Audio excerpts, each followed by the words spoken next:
Hey everybody, hello and welcome back to our channel Info Island।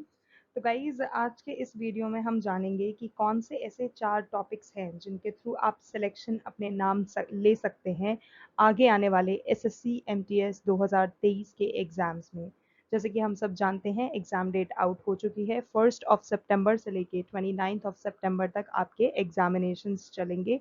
तो guys जो aspirants हैं, जो candidates इस एग्जाम्स में बैठने वाले हैं, उनके लिए बेहद ज़रूरी हो चुका है कि वो अपनी प्रिपरेशन को बूस्ट अप करें और जो अब तक पढ़ा है उसका लास्ट मिनट अब अपने को क्या रिवाइज करना है, क्या नहीं करना है, जिससे कि कंफ्यूजन एंड पॉइंट पर, एंड मिनट पर आकर क्रिएट ना हो।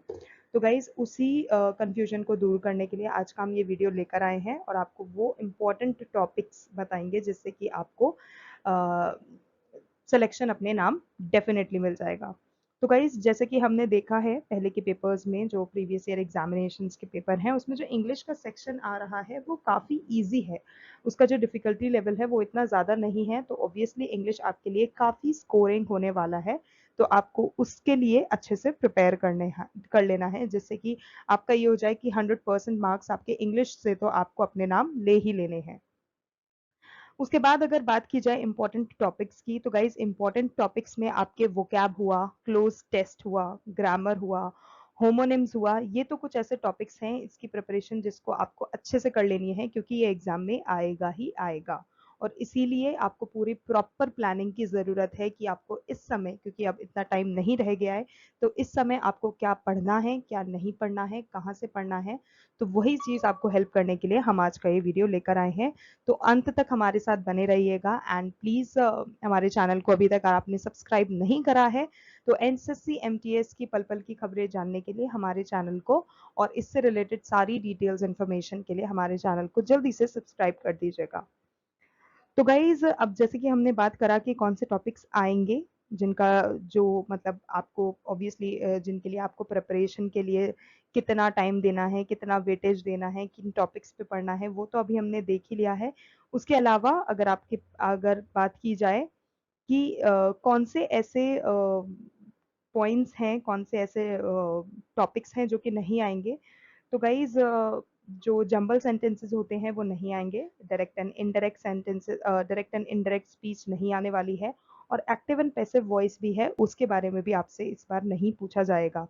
पूछा जाएगा तो सिर्फ आपका वोकैब हुआ, और वोकैब में भी आपको क्या पढ़ लेना है, वोकैब में आपको वन वर्ड सब्सटीट्यूशन अच्छे से पढ़ लेना है। इसके अलावा ईडियम्स एंड फ्रेजेस हुए, एंटोनिम्स और सिनोनिम्स हुए, ये सारे कुछ ऐसे टॉपिक्स हैं जिसके बारे में इंग्लिश के सेक्शन में आपसे 100% पूछा जाएगा। तो आप उसको अच्छे से प्रिपेयर कर लीजिएगा। जो सबसे ज़्यादा गाइज आपको एसएससी एमटीएस 2023 में स्कोरिंग होने वाला है, सबसे ज़्यादा इम्पोर्टेंट सब्जेक्ट है, वो है आपका इंग्लिश। ऑब्वियसली इंग्लिश है और उसके साथ साथ जीके है, जो जिसका डिफ़िकल्टी लेवल इतना ज़्यादा टफ नहीं होगा, होगा ईजी ही। लेकिन क्योंकि उससे पूछा जाएगा तो आपके लिए ज़रूरी है कि आप इस समय, क्योंकि लास्ट मिनट प्रिपरेशन कर रहे हैं, तो एक बार स्कोरिंग जो टॉपिक्स हैं वो अच्छे से पढ़ लीजिएगा। तो चलिए गाइज जल्दी से चलते हैं और वीडियो को शुरू कर लेते हैं और देखते हैं थोड़ा डिटेल्स में एग्जाम के पैटर्न्स और वो सारे इंपॉर्टेंट टॉपिक्स जो कि इस साल आपसे एसएससी एमटीएस 2023 के एग्जामिनेशन में पूछे जाएंगे। इसके अलावा जैसे कि मैंने अभी आपको बोला, अगर आपने चैनल को सब्सक्राइब नहीं करा है तो इसकी सारी डिटेल इन्फॉर्मेशन के लिए हमारे चैनल को सब्सक्राइब कर लीजिए और बेल आइकन को भी प्रेस कर दीजिएगा, जिससे कि जब भी हम एक किसी नई वीडियो के साथ आए आपको उसका नोटिफिकेशन तुरंत मिल जाए। तो गाइज पहले मैं आपको बता देती हूँ कि एसएससी एमटीएस बेसिकली एग्जाम्स में होगा क्या। It consist of one objective type paper, जो कि obviously it is qualifying in nature. इसके बाद आपको ये टियर 1 एग्जाम आप कह सकते हैं। इसके बाद अगर आप इसको क्लियर कर लेते हैं तो you will qualify for the further examination. The assessee MTS exam pattern consist of 90 questions in total, जिसमें आपका, वेट मैं आपको बताती हूँ, ओके।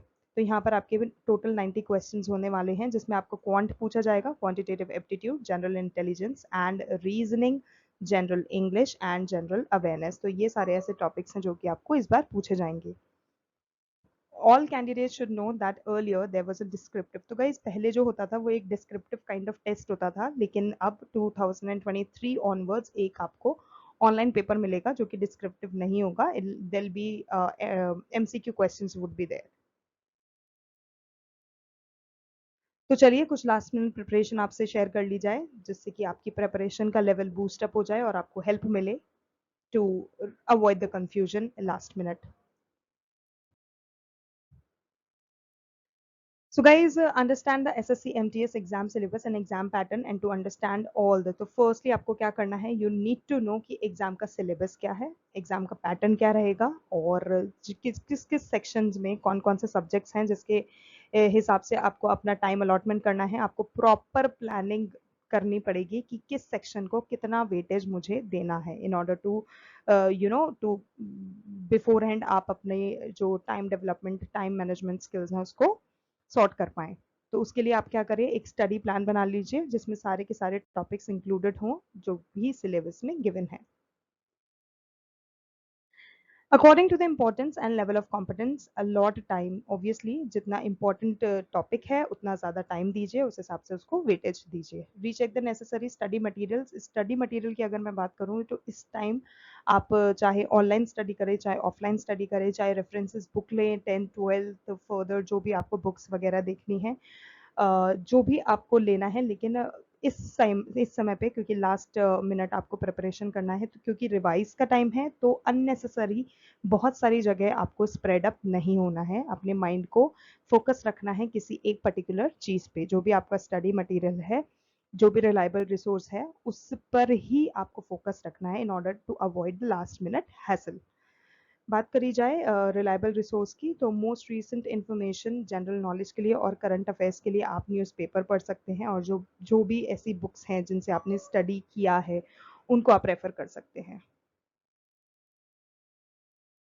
एग्जाम पैटर्न की अगर बात की जाए कि एसएससी एमटीएस का एग्जाम का पैटर्न क्या होगा, तो गाइस एसएससी एमटीएस पेपर 1 जो है, जैसे कि मैंने अभी आपको बताया, it is qualifying level examination जो कि ऑनलाइन होने वाला है. And the questions are objective. Questions objective होंगे, जिसका मतलब है एमसीक्यू क्वेश्चंस पूछे जाएंगे. जो एग्जाम है that will be conducted in English, Hindi और 13 अदर रीजनल लैंग्वेजेस होंगी. तो जो अदर स्टेट्स के भी लोग हैं उनके लिए भी it will be easy to give the examination paper. और उसके बाद अगर मार्किंग की बात की जाए तो हर करेक्ट आंसर के लिए आपको 3 नंबर मिलेंगे, और नेगेटिव मार्किंग अगर सेक्शन 1 की बात की जाए तो नेगेटिव मार्किंग नहीं है, और सेक्शन 2 की बात की जाए तो नेगेटिव मार्किंग है, जो कि 1 मार्क की है for every incorrect answer. Candidates who qualify for a scribe, they will be given a maximum of 60 minutes to finish the rest of their paper. There will be a total 90 questions. That's it, जो कि मैंने अभी आपको बताया. तो guys यहाँ पर हमने एक आपको लिस्ट प्रोवाइड कराई है जिसके थ्रू आप देख सकते हैं इस पिक्चर में कि कौन कौन से सब्जेक्ट होने वाले हैं, कितने क्वेश्चंस पूछे जाएंगे, कितने मार्क्स अलॉट किए गए हैं उनको, और कितना टाइम आपको दिया जाएगा. तो गाइज 2 सेशन रहेंगे आपके पास, सेशन 1 एंड सेशन 2. सेशन 1 के पास आपके न्यूमेरिकल एंड क्वांट एप्टीट्यूड आ गया, जो कि 20 सवाल पूछे जाएंगे उसके, और 60 नंबरों का है. नेक्स्ट आपका आएगा सेशन 1 में general intelligence and reasoning ability to test your logical thinking, जिसमें आपके अगेन 20 क्वेश्चंस आएंगे जो कि 60 मिनट में आपको पूरे करने हैं. ओ सॉरी, 60 मार्क्स के होंगे ये. टाइम तो यहाँ पर आपको 45 मिनट्स दिया जाएगा सेशन 1 कंप्लीट करने के लिए. तो टोटल हो गया 40 क्वेश्चन यहाँ पे हो गए आपके, और 120 नंबर आपके हो गए, जिसके लिए आपको 45 मिनट दिए जाएंगे. सेशन 2 की बात करें, उसमें आपके पास जनरल अवेयरनेस आएगा जिसमें 25 क्वेश्चंस होंगे, 75 नंबर के होंगे. इंग्लिश लैंग्वेज और रीडिंग कॉम्प्रहेंशन भी रहेगा, जिसके भी 25 क्वेश्चंस आपसे पूछे जाएंगे जो भी 75 मार्क्स के होंगे, और इसके लिए भी आपको 45 मिनट्स टोटल दिए जाएंगे. तो ये दोनों चीज आपको ध्यान में रखनी है कि कितना किस पर्टिकुलर सब्जेक्ट पे आपको वेटेज देना है. और क्योंकि जैसे मैंने आपको बताया कि इंग्लिश और जीके जो होने वाली है इस बार इजी होगी, तो ट्राई कीजिएगा पहले, क्योंकि वो स्कोरिंग है, ट्राई कीजिएगा पहले उसको फिनिश अप कर लीजिए जिस हिसाब से आपको आता है. उसके बाद go into the time taking, जैसे रीजनिंग हुआ, मैथ्स हुआ, टाइम टेकिंग जो क्वेश्चंस होते हैं बाद में उस पर मूव फॉरवर्ड कर लीजिए. ओके, नाउ सब्जेक्ट वाइज अगर प्रिपरेशन टिप्स आपको दी जाएं कि किस सब्जेक्ट के लिए कैसे प्रिपेयर करना है, कितना क्या करना है, तो let's dive deep into it. So again guys, SSC MTS paper 1 is an objective paper comprising of 90 questions based on total 4 subjects. इसमें general awareness, general intelligence, reasoning, quant aptitude and general English of course. For SSC MTS Tier 1 preparation candidates, they should focus on time management skills. Guys, यहाँ पर बहुत ज़्यादा important है, आपको अपना जो duration दिया जाएगा वो आपको बहुत अच्छे से मैनेज करना है। उसके अलावा अपनी जो शॉर्टकट्स कीज़ होती हैं वो याद रखिएगा। जो शॉर्टकट इंग्लिश में, मैथ्स में, कंप्यूटर्स में जैसे भी हमारे शॉर्टकट्स होते हैं वो हमें हेल्प करते हैं हमारा टाइम यूटिलाइज करने में, तो वो भी आपको देखना है। टिप्स एंड ट्रिक्स भी अच्छे से देख लीजिएगा जिससे कि आपको टाइम बचाने में हेल्प की जाए। जैसे कि जो मैथ्स और रीजनिंग के लिए जो टिप्स होती हैं वो अच्छे से आपको ध्यान में रखना है, और obviously it will come with a lot of practice, तो आपको प्रैक्टिस पर पूरा फोकस करना है। डेली, ऑलमोस्ट डेली आपको जो प्रीवियस पेपर्स होते हैं, प्रीवियस एग्जामिनेशन पेपर्स होते हैं, मॉक टेस्ट होते हैं, वो देने हैं in order to practice a lot, जिससे कि जब तक फाइनल एग्जामिनेशन आए आपका जो टाइम मैनेजमेंट है वो अच्छे से बिल्ड हो जाए और आपको उस हिसाब से पता पड़ जाए कि how much do you know about it और किस हिसाब से आप उसको कर सकते हैं। बात की जाए प्रैक्टिस कैसे करना है, तो वही प्रीवियस ईयर एग्जामिनेशन पेपर देख लीजिए, सैम्पल पेपर दे दीजिए और मॉक टेस्ट दीजिए। जितना कर सकते हैं उतना ज़्यादा दीजिए। Just practice, practice and practice, as practice is the only key. Okay, अब हम एनहेंस्ड प्रिपरेशन के लिए आपको बताने वाले हैं कि आपको क्या करना है। So guys, candidates that put in extra effort, they can achieve good marks. Obviously, you have to put that level of extra effort in order to gain marks, in order to achieve the kind of success you want in your examination. Or some questions is the SSC MTS paper 1, they are prepared in a way to assess the candidate's ability to deal with the concept. Obviously, जो हमारे government exams होते हैं, they are basically made with a thought of analyzing कि बंदा कितना logical thinking रखता है, कितना मतलब रीजनिंग के थ्रू जैसे उनको पता लिया लग जाता है कि उसमें एबिलिटी है to deal with the concept, abstract ideas as well as symbols and other analytical functions, तो ये भी आपको ध्यान में रखना है। Candidates must ensure they understand the question. Obviously, you have to read the question completely first. ये नहीं सोचना है कि आधा पैसेज पढ़ लिया और हाँ भाई मुझे आ गया, because पूरे पैसेज को अच्छे से पढ़ना है, पूरे क्वेश्चंस को अच्छे से पढ़ना है, उसके बाद एनालाइज करना है and then apply all the concept, all the tips and tricks that you know. Okay, next अब हम देखते हैं in case of questions with more than one part, अगर ऐसा भी कुछ आता है तो candidates they are advised to divide the question into smaller section. This will make it easier for them to comprehend and solve the problem later. Obviously, yes, you have to do this. Questions in SSC MTS paper 1 most commonly depend on critical thinking. Thus, candidates they must employ logic when attempting to answer them. Yes. Next अगर अपन बात करें SSC MTS preparation, कुछ ऐसे tips English में आपको जो help करेंगी, तो guys if applicants have a strong command over vocabulary and grammar, तो जो वोकैब हो गई वो आपको अच्छे से आना चाहिए। ग्रामर है अगर आपको अच्छे से आता है then they are easily be able to clear the section as it is definitely going to be easy. Difficulty level जैसे कि हम आपको बता चुके हैं इतना ज़्यादा नहीं होगा, तो आप अपनी वोकैब और ग्रामर पर ध्यान दीजिए। उसके लिए अगर आपको प्रिपरेशन के लिए हेल्प चाहिए तो you can refer to Norman Lewis word power, जो इसी तरह से बनाई गई है कि वो जो कैंडिडेट्स हैं उनकी वोकैबुलरी को इम्प्रूव करे और it made it easy to help them, तो आप उसको भी रेफर कर सकते हैं। Additionally, applicants can obtain the syllabus and the exam pattern or the general English section from the official website. तो जो official website है उस पर आपको एग्जाम का पैटर्न, एग्जाम में किस तरह का क्या होगा, सिलेबस वगैरह सब कुछ दे रखा है, तो आप उस तरह से सेग्रीगेट कर सकते हैं, ऑफिशियल वेबसाइट पर उसको विजिट कर सकते हैं, जिससे कि आपको अपनी प्रिपरेशन शुरू करने से पहले एक आइडिया लग जाए कि लास्ट मिनट आपको क्या क्या चीज़ें का ध्यान रखना है, जिससे कि आप कुछ छूटे ना, आपसे कुछ छूटे ना। नेक्स्ट है रीडिंग कॉम्प्रहेंशन के लिए आपको क्या ध्यान रखना है, तो रीडिंग कॉम्प्रहेंशन के लिए candidates can improve their reading comprehension skills through continuous practice, as practice is the only key, जैसे कि मैंने अभी आपको बताया। तो आप बहुत सारे मॉक टेस्ट दीजिए, प्रीवियस ईयर पेपर्स दीजिए, जितने दे सकते हैं दीजिए, उससे आपको वो स्किल डेवलप होगा और आपको करेक्शन में भी हेल्प मिलेगा एंड ऑब्वियसली आपको पता पड़ेगा कि कहाँ आप गलती कर रहे हैं और कितना परसेंट आपको आता है। कैसे कर सकते हैं आप? रीडिंग के थ्रू कर सकते हैं, तो ज़्यादा से ज़्यादा रीडिंग करिए। बुक्स हुआ, न्यूज़पेपर हुआ, मैगजीन्स, जर्नल, आर्टिकल, ये सब आप रीड आउट करिए जिससे कि आपको आइडिया लगे। उससे क्या होगा, आप न्यू वर्ड्स आप क्या करें जब भी आप रीडिंग करें, pick up the new words और द फ्रेजेस जो कि आप पढ़ते हैं। Do not overlook them. अगर आपको कोई नया वर्ड है जिसका मतलब नहीं पता है तो जाइए डिक्शनरी में उसका मतलब देखिए और उसको अपनी नॉर्मल लाइफ में अप्लाई करने का कोशिश कीजिए, जिससे कि आपको उसको इंस्टेड ऑफ डूइंग द रट्टाफिकेशन आपको उसका मतलब पता होगा, तो you can make use of it further.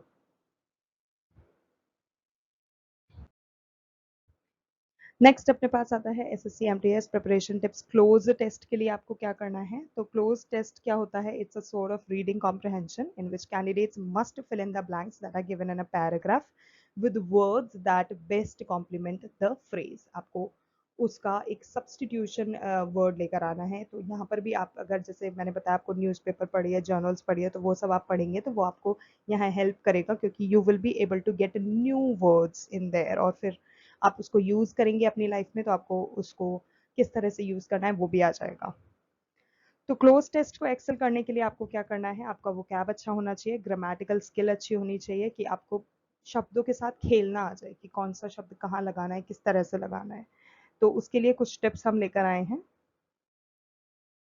पे attention to the phrase structure. Obviously किस तरह का स्ट्रक्चर है उस पर देखना है। And attempt to use words that fit into it and use context cues to select the proper word for the blank.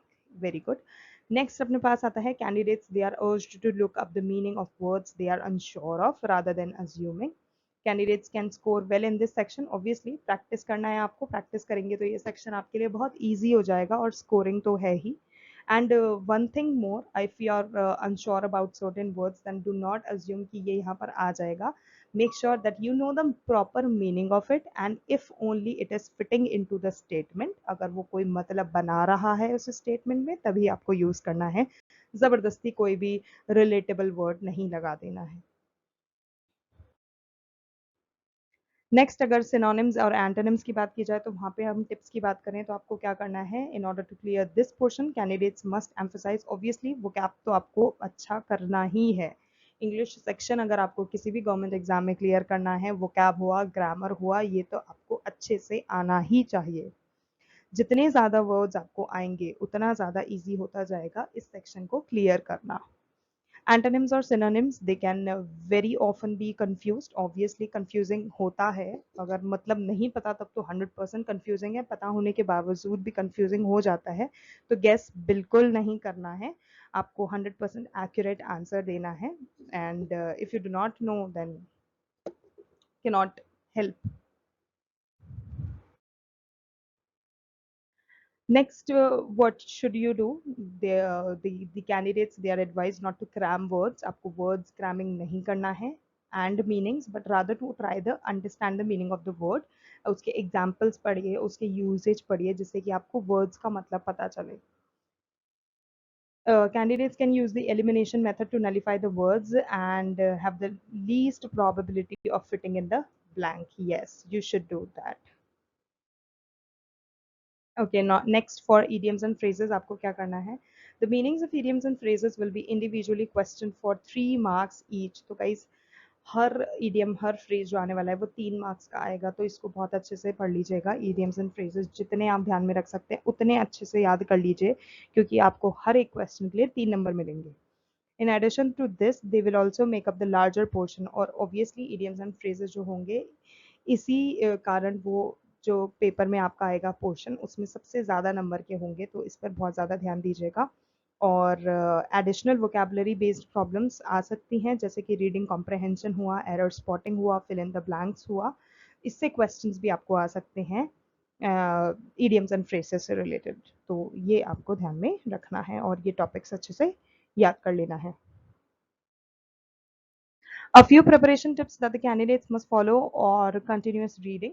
Yes, definitely continuous reading आपको करना है, be it newspaper, magazine, whatsoever you're referring to, whatsoever study material you're referring to get to know more of idioms and phrases, understanding the meaning of each idiom and phrases, making a note of the commonly used idiom and phrase or revision. avoiding cramming and using visual imaginary as a trick to memorize a wide range of idioms and phrases. Yes, definitely जो visual imaginary हमारा trick होता है ये काफ़ी help करता है. क्यों? क्योंकि guys हमारा जो brain system है it works like आपको पढ़ा हुआ इतना नहीं याद रहता जितना आपको देखा हुआ याद रहता है. तो आप क्या कर सकते हैं, जो भी idioms and phrases होते हैं उसका अपने हिसाब से एक imaginary trick, visual trick बना सकते हैं, जिससे कि जब भी आपके सामने वो question आएगा तो आपको वो क्लिक हो जाएगा कि okay, this is the answer of that.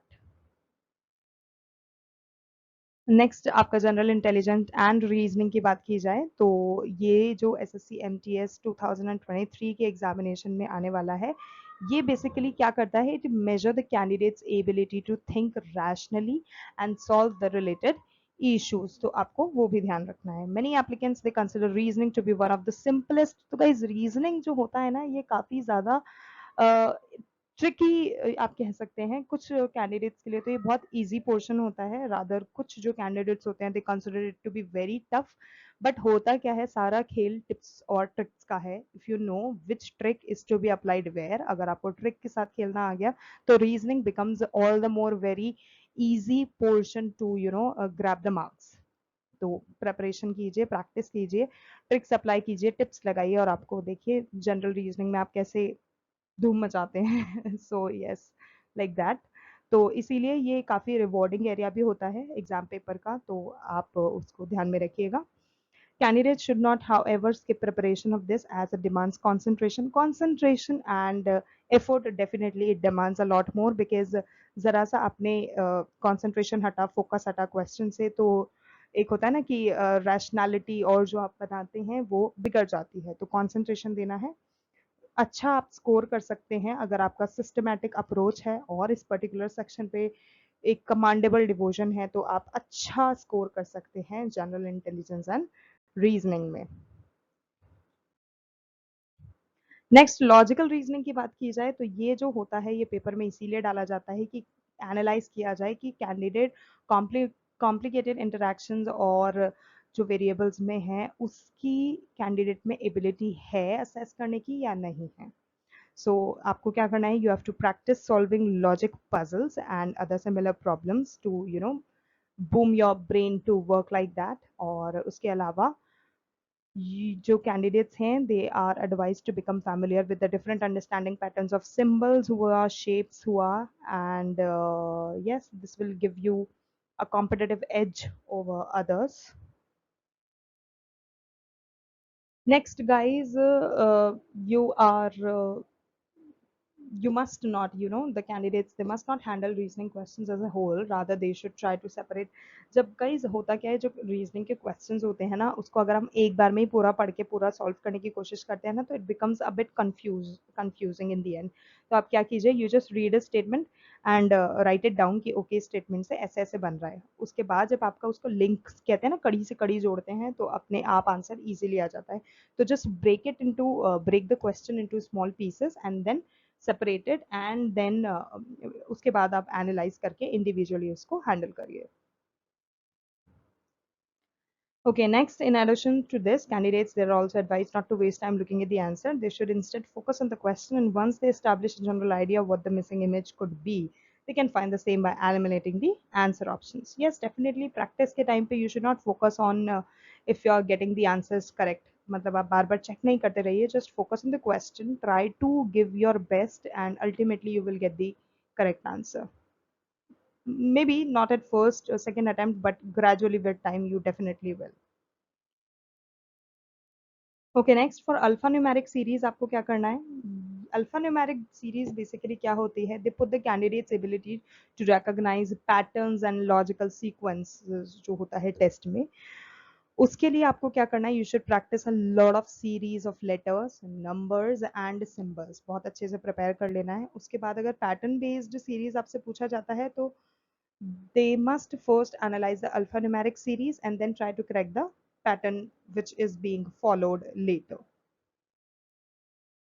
Abrupt series जो होती है, एब्रप्ट सीरीज में क्या होता है, कोई पैटर्न फॉलो नहीं होता, कोई सीक्वेंस फॉलो नहीं होता.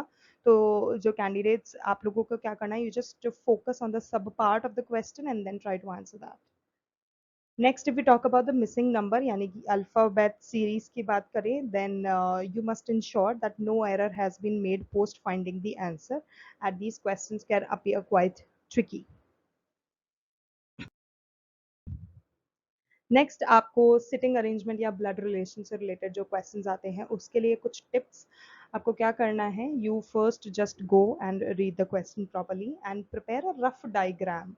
तो आप कर लीजिए, आपने पूरा क्वेश्चन यहाँ पर रीड आउट कर लिया, उसके बाद एक रफ डायग्राम बना लीजिए एंड या फिर आप माइंड मैप भी बना सकते हैं। Those people you know those candidates who are good with the mind game, like you have the photographic memory, something like that, then you can either prepare a rough diagram or prepare it in your mind to get an idea of the situation at hand।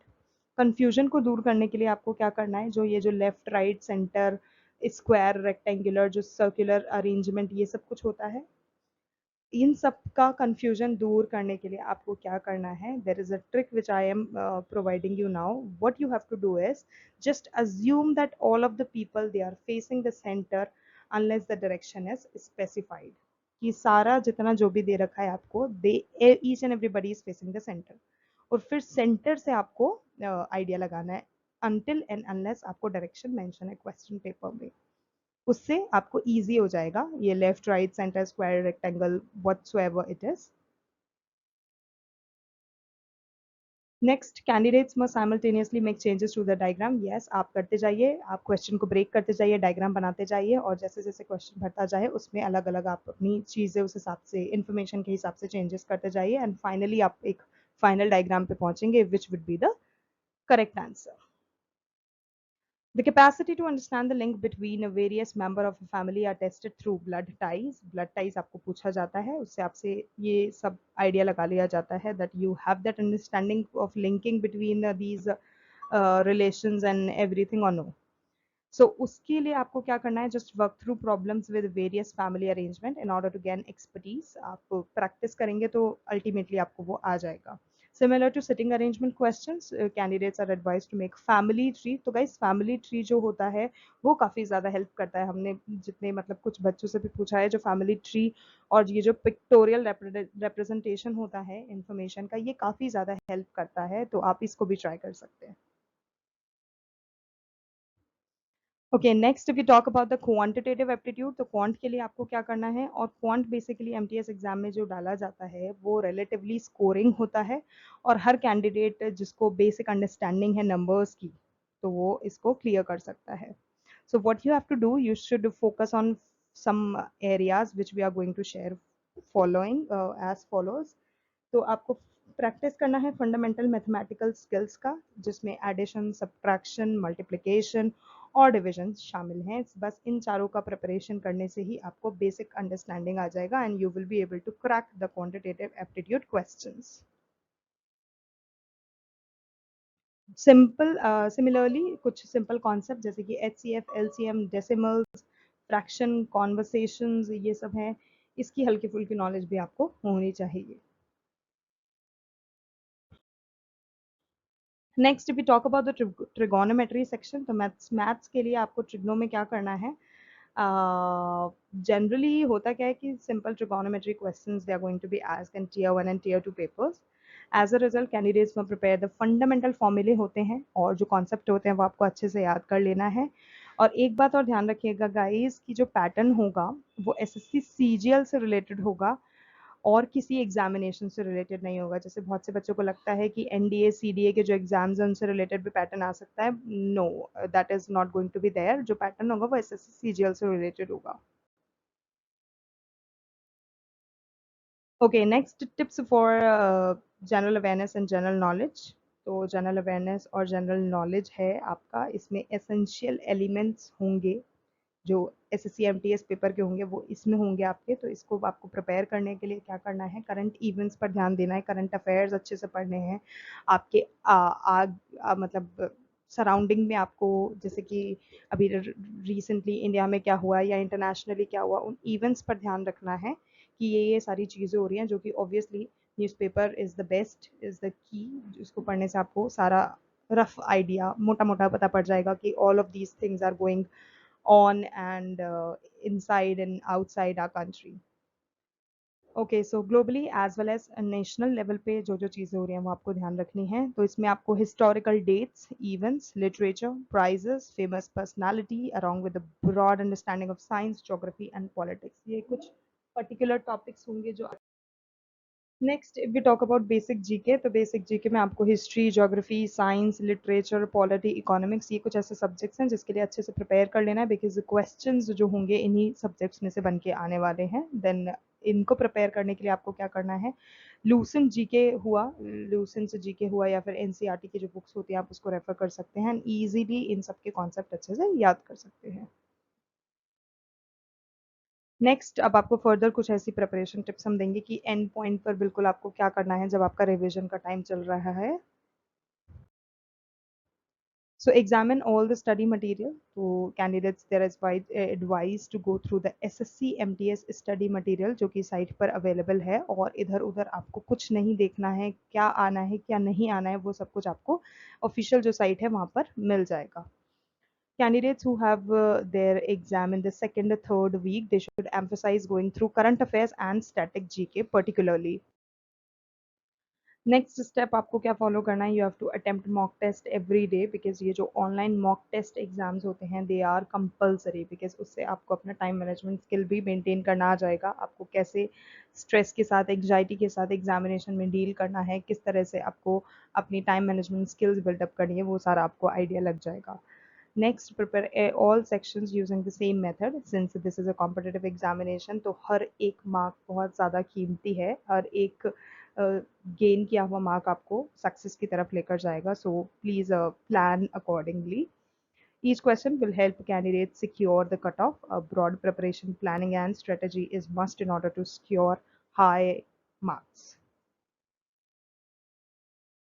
Now we are going to discuss some of the key points, कुछ particular ऐसे points जो कि आपको SSC MTS 2023 की preparation के time में help करेंगे। So guys, first things first, you have to understand the basic exam pattern and exam syllabus. तो SSC MTS exam pattern क्या है, syllabus क्या है, वो सब कुछ आपको official site पर मिल जाएगा और कहीं आपसे कुछ और नहीं पूछा जाएगा इसके अलावा। Secondly, you have to create a proper and realistic study plan, because उससे आपको अच्छे से पता पड़ जाएगा कि किस section को आपको कितना weightage देना है। There will be a proper plan ready for you. Next you have to rely on the most relevant and latest edition of resources, चाहे आप ऑनलाइन देखिए चाहे ऑफलाइन देखिए, लेकिन कुछ ऐसी रिसोर्सेज रखिएगा, उसके अलावा कहीं से आपको कुछ नहीं पढ़ना है in order to avoid the kind of hassle that has been created at the last minute preparation. Fourthly, आपको क्या करना है, you have to strengthen the basics and work on improving weakness. तो basics पर ध्यान देना है, because जो questions पूछे जाते हैं they are not of that much difficulty level, basic सी चीज़ें हैं जो कि आपको help करेंगी. Next, you have to solve the SSC MTS previous year exam paper as well as the mock papers, because वो आपको काफ़ी ज़्यादा help करेंगे to get an idea कि किस तरह के questions पूछे जाएंगे, किस तरह का exam होने वाला है. नेक्स्ट ऑब्वियसली स्टडी नोट्स बनाने हैं, क्योंकि लास्ट मिनट प्रिपरेशन के लिए वो बहुत हेल्पफुल होते हैं। नेक्स्ट आपको रिवीजन करना है, रेगुलरली रिवीजन करना है, जो भी आपने टॉपिक्स पढ़े हैं, जो भी टॉपिक्स आप पढ़ रहे हैं उसका रिवीजन डेफिनेटली डेली करना है।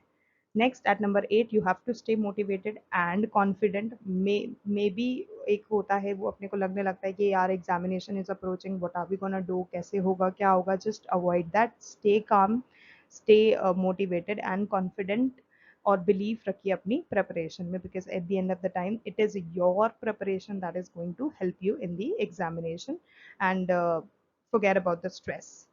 Next just 10 minute breaks are needed daily if you are preparing daily, तो आपकी जो डेली स्टडिंग का गैप्स होता है उसमें 10 मिनट का गैप ज़रूरी है in order to freshen up yourself, freshen your mind and give that relaxation to mind to store the kind of information that you have gained by now and you are going to gain later. At number 10, the last point, what you have to take care of, just do not forget to track your progress in between months of preparation, because उससे आपको idea लगेगा that how much do you know. तो guys ये सारे जो 10 points हैं आपको अच्छे से ध्यान रखने हैं, और ये सारे पॉइंट्स अगर आप अच्छे से करते हैं तो कोई नहीं रोक सकता आपको SSC MTS 2023 के एग्जामिनेशन को क्लियर करने से। So yes, that's it guys. Just keep calm and be patient and everything's gonna be all right. Just stay focused and stay concentrated with your preparation. So guys, that's it for today's video. Those were the very important last minute preparation tips and tricks that we got for you guys from the people who have got selected earlier and from the experts. I hope आपको video अच्छा लगे. I hope video आपको helpful लगे, informative लगे, and at the end of the time it is going to help you in your preparation.